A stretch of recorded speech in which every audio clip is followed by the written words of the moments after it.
Τι μαλάκα. Έτσι, πες με από τα μας. Άρα κλείνω και τι είσαι.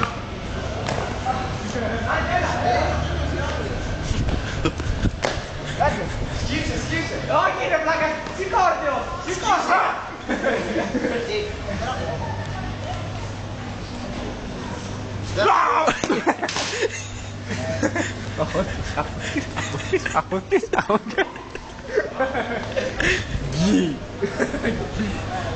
Άντε.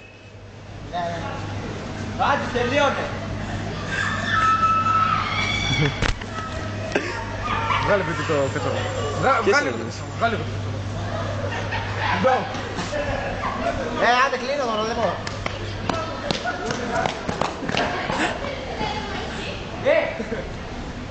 Το πηδάω εγώ το ρούλι όρθιο. Εντάξει ρε μα δεν μίγα μας τόσο. Κλείσω.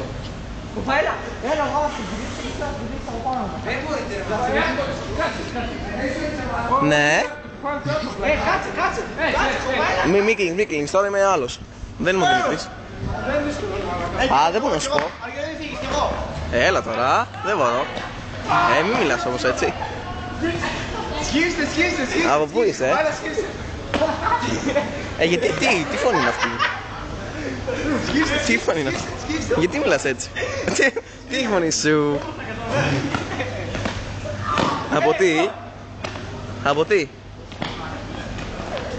Από τι είσαι μπουκωμένη? Δεν είμαι φίλος σου.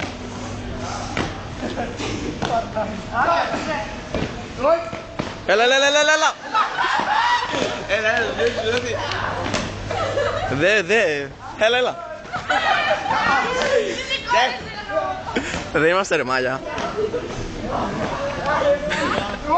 Τι? Έλα έτσι. Τι? Ναι. Έλα.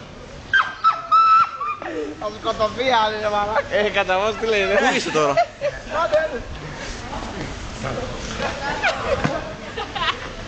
Τι κάνεις? Γιατί μιλάς έτσι ρε Αλάνη?